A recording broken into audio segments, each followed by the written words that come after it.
Yes sir, clear है। Okay, तो इस केस में हमारा ये, इसमें कोई क्वेश्चन है किसी का, पूछ सकते हो आप लोग। ये क्लियर हो गया कि इस केस में तो हमारे पास जैसे फर्ज करें 11 केवी है, फ्यूज में से ज्यादा, तो 11 केवी करंट स्पून से 230 वोल्ट इसके इस सिस्टम के अंदर एंटर हो जाएगा, लेकिन इसके पास कोई रिटर्न पाथ नहीं है।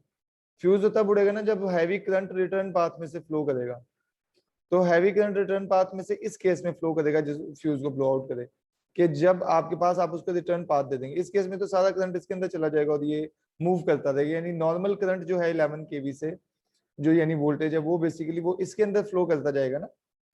समझ आ रही है बात की? जबकि इस केस में वो आपके पास यानी एक रिटर्न पाथ मौजूद है, तो इस रिटर्न पाथ के through it can be go back to neutral, और इसकी वजह से जैसे रिटर्न पाथ कंप्लीट होगा तो ये फ्यूज को उड़ा देगा। Ungrounded neutral system. Ungrounded neutral system का मतलब है कि आपका जो न्यूट्रल है अगर ग्राउंड के साथ कनेक्टेड नहीं है, तो अगर ग्राउंड के साथ कनेक्टेड नहीं है तो इसको हम आइसोलेटेड न्यूट्रल सिस्टम भी कहते हैं, आइसोलेटेड न्यूट्रल सिस्टम या फ्री न्यूट्रल सिस्टम। ठीक है, आइसोलेटेड न्यूट्रल सिस्टम भी कहते हैं, फ्री न्यूट्रल सिस्टम भी कहते हैं। तो इनकी आपस में जो जितने भी थ्री फेज सिस्टम है आर वाई बी, इनकी आपस में भी कैपेसिटेंसेस हैं, वी नो दैट। और ये कैपेसिटेंसेस ना सिर्फ आपस में बल्कि हर एक की ग्राउंड के साथ भी है, थ्री फेज में आपस में भी कैपेसिटेंस होंगी इनकी, और फेज टू ग्राउंड भी है हर एक की इसी तरह। तो इस केस में हमारे पास हमने देखा है कि जो आपके पास ये ओवरऑल सिस्टम है इसमें कैपेसिटेंस का कितना ज्यादा इफेक्ट होता है, कितना इफेक्ट होता है। तो इस केस में भी आप उसको अंदाजा कर सकते हैं कि phase to phase and phase to ground we have two types of capacitances here. तो डेल्टा कनेक्टेड कैपेसिटेंस का लिटिल इफेक्ट होता है grounding characteristics of the system, but therefore it can be neglected. Circuit is then reduces to one shown in figure this one. So इसको मजीद reduce करके हम इस sense में लिख सकते हैं। ठीक है, तो ज्यादा इफेक्ट आपका फ्रॉम फेज टू ग्राउंड होगा, फेज टू फेज का बहुत कम इफेक्ट होता है, जिसको हम इस तरह डिफरेंट इसके थ्रू शो कर सकते हैं, V Y to N, B to N and V R to N.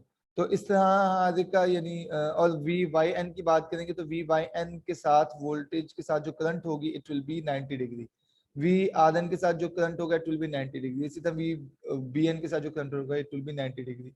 तो इस तरह इसकी ये फेजर डायग्राम बनेगी। ओके, तो ground is assumed to be perfectly transpose. Transpose का मतलब पता है ना, line is assume to be, यानी ट्रांसपोज का मतलब होता है खास इफेक्ट के बाद ना हम लाइन को चेंज कर देते हैं, यानी हम बजाय उसको सिंपल रखने के हम उसको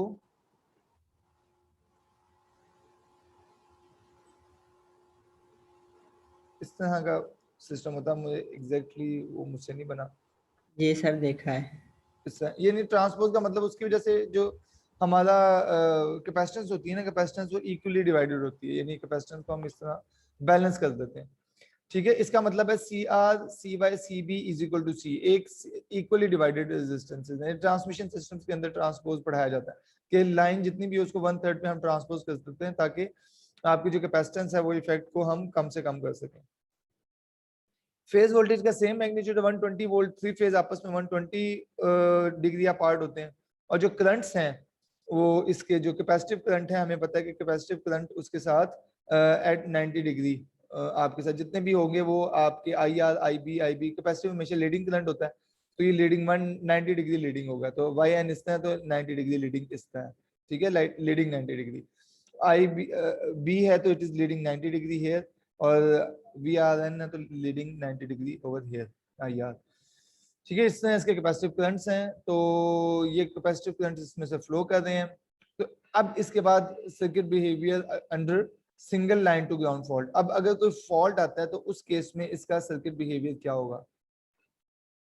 अच्छा, इसको ना एक मिनट ज्यादा वेट कीजिएगा, ये इसका डायग्राम है, एक मिनट सिर्फ वेट कीजिएगा,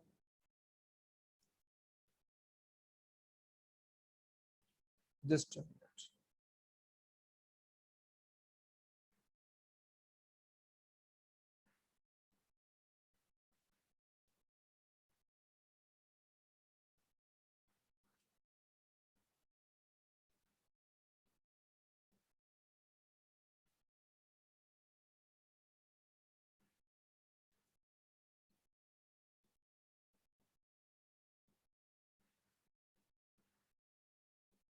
अच्छा जी, इसके अंदर हमारे पास सर्किट बिहेवियर नजर आ रहा है ना आप लोगों को?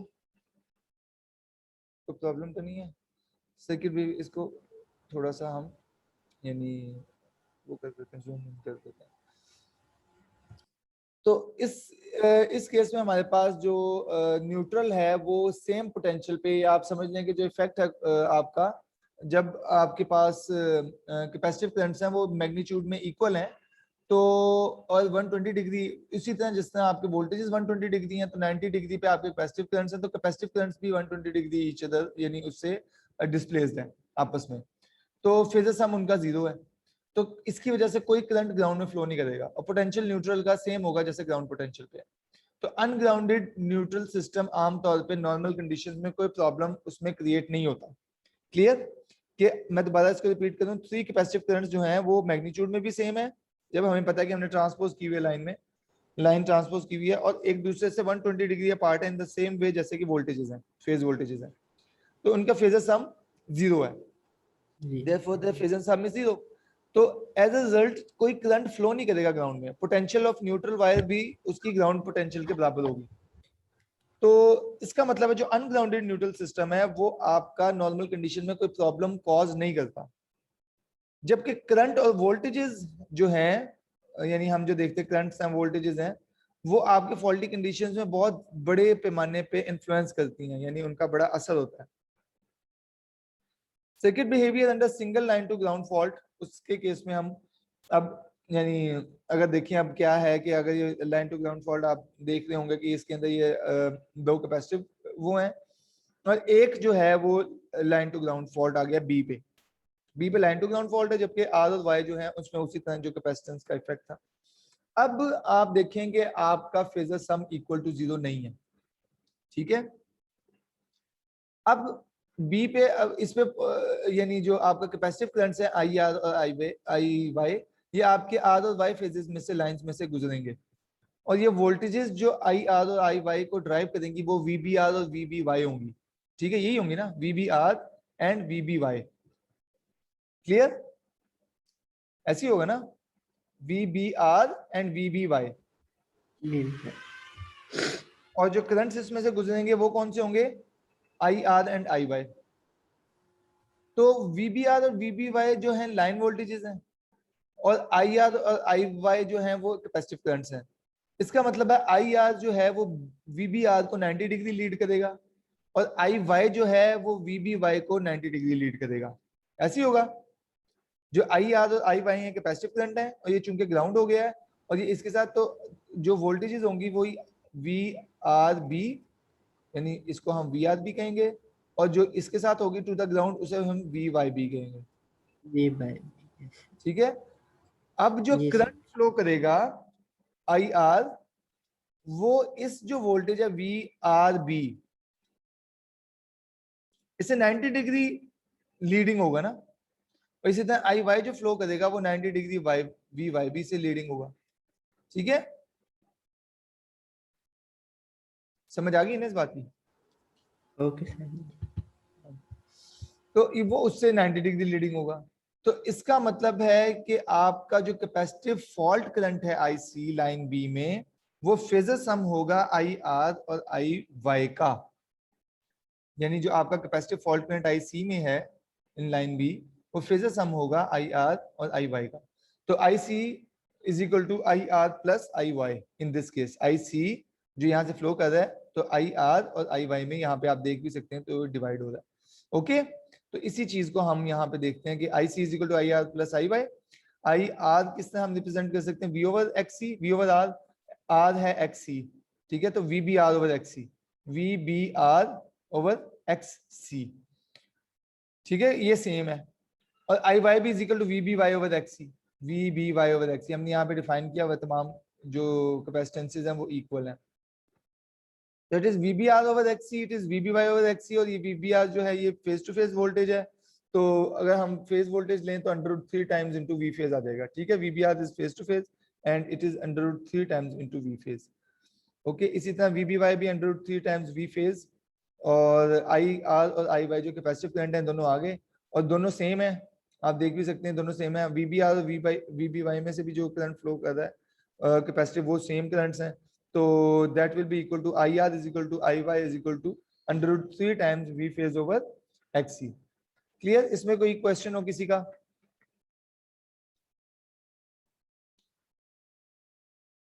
किसी का नो कोई सर, क्वेश्चन? ओके। इसका मतलब है कि आपका पर फेज कैपेसिटिव करंट जो नॉर्मल कंडीशन में है, पर फेज कैपेसिटिव करंट आपका नॉर्मल कंडीशन में यही होगा ना? कहाँ पे? ये यही होगा ना, V phase over XC. V phase over XC आपका जो पर फेज नॉर्मल कंडीशन में करंट है यही है ना, कि V phase divided by XC. तो आपका जो ये है, ये पूरी इक्वेशन है, it is √3 times per phase capacitive current under normal condition. ठीक है, तो ये तो हमने यानी उसके इसमें निकाली है, that is faulty line I C is equal to I R plus I Y. लेकिन आई आर आई वाई की हम बात करें, that is basically √3 times per phase capacitive current. Capacitive current fault in line B, that is IC is equal to phasor sum of IR and IY. तो √3 times IR, तो उसको हम इस तरह लिख सकते हैं IC को, और IC is equal to 3 V phase over XC, that is equal to 3 into V phase over XC, 3 into per phase current under normal condition. ठीक है जी, तो capacitive fault current line B में we can find it like that. That was fault current in line B. That was capacitive fault current in line B. Okay, clear? Any question? Simple है बिल्कुल।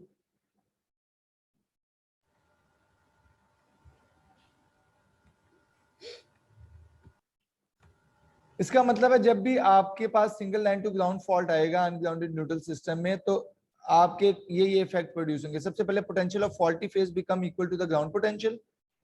ठीक है, जो faulty phase है वो ground potential के equal हो जाएगा, और जो वोल्टेजेस ऑफ जो रिमेनिंग टू हेल्दी फेजेस हैं वो अपनी नॉर्मल फेज वोल्टेज से फुल लाइन वोल्टेज पे यानी आ जाएंगी। जो आपकी voltages of remaining two healthy phases they rise from the normal phase value to full line value. इसकी वजह से इंसुलेशन ब्रेकडाउन हो सकता है, क्योंकि आपकी वोल्टेजेस, चूंकि देखिए ना, आपकी वोल्टेज एक जब ग्राउंड में हो गया तो आपकी आर जो वोल्टेज है that is basically normal phase voltage थी अगर कोई फॉल्ट ना आता। तो जैसे फॉल्ट आया तो अब ये फुल जो वोल्टेज है, फुल फेज वोल्टेज, उसमें ये शिफ्ट हो गई। तो उसके शिफ्ट होने की वजह से आपके इंसुलेशन ब्रेकडाउन का खतरा रहता है।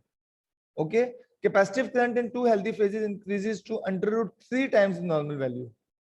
जो आपके दो हेल्दी फेजेस हैं वो √3 टाइम्स आपकी नॉर्मल वैल्यू से कैपेसिटिव करंट इंक्रीज करेगा। Capacitive current IC becomes 3 times normal पर फेज। ये जो दोनों अभी हमने जो प्रूव किया, कैपेसिटिव करंट जो हेल्दी फेजेस में है वो आपके √3 टाइम्स नॉर्मल फेज वैल्यू से हो जाएंगे, यानी नॉर्मल वैल्यू के बराबर हो जाएंगे, जो हमने फर्स्ट ईयर प्रूव किया अभी, I R is equal to I Y. तो वो है capacitive current in the two healthy phases increase to √3 times the normal value. यानी आपकी जो आम रूटीन में नॉर्मल वैल्यू करंट फ्लो कर रहा था, मल्टीप्लाई बाय √3 हो जाएगा। और कैपेसिटिव करंट जो फॉल्ट करंट है आईसी, ये जो ओवरऑल फॉल्ट करंट है, ये 3 times per phase capacitive current के इक्वल हो जाएगा। ओके, ये वैसे भी समझ आती है ना इस चीज की कि √3 इंटू √3 अगर यानी मूव कर रहा है तो वो बेसिकली इसका 3 टाइम्स आपका नॉर्मल फेज पर फेज करंट हो जाएगा। Yes.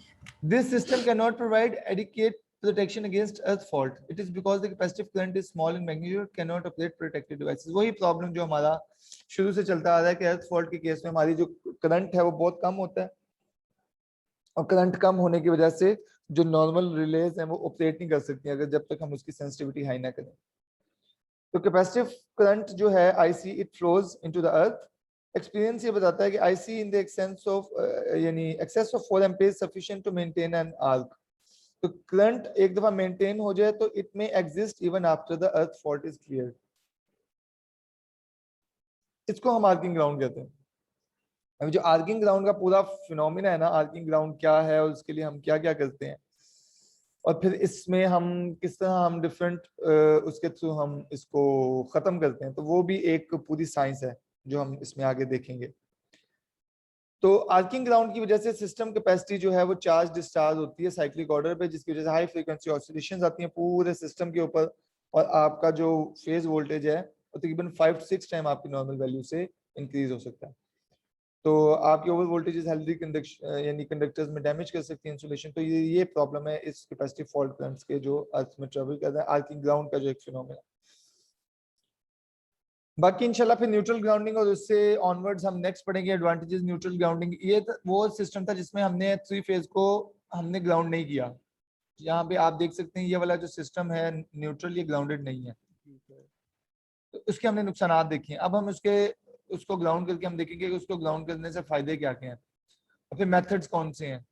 ठीक है, तो वही न्यूट्रल ग्राउंडिंग के मेथड, सॉलिड ग्राउंडिंग है, रिएक्टेंस, रेजिस्टेंस, पीटरसन कॉइल के थ्रू हम किस तरह उसको ग्राउंड करते हैं और उसके डिफरेंट ग्राउंडिंग्स के क्या फायदे हैं, फिर रेजिस्टेंस सिलेक्शन क्या होती है, फॉल्ट करंट किस तरह फ्लो करता है, इंडक्टर क्यों लगाते हैं, क्यों नहीं लगाते, क्या आर्क सेपरेशन कॉइल्स यूज होती हैं, ये क्या हैं। तो ये सारा कुछ फिर हम इंशाल्लाह नेक्स्ट में देखेंगे। वोल्टेज ट्रांसफार्मर, ठीक है जी, ये हम जी नेक्स्ट में सर। इंशाल्लाह देखेंगे और कोशिश करेंगे इसको जल्द से जल्द हम खत्म करें, ताकि अगर कोई 1-2 लेक्चर्स आपके इसमें से नेक्स्ट 20 तक है ना आपकी अटेंडेंस काउंट होनी, ये वीक लास्ट है आपकी अटेंडेंस का, ऐसे ही है। जी सर।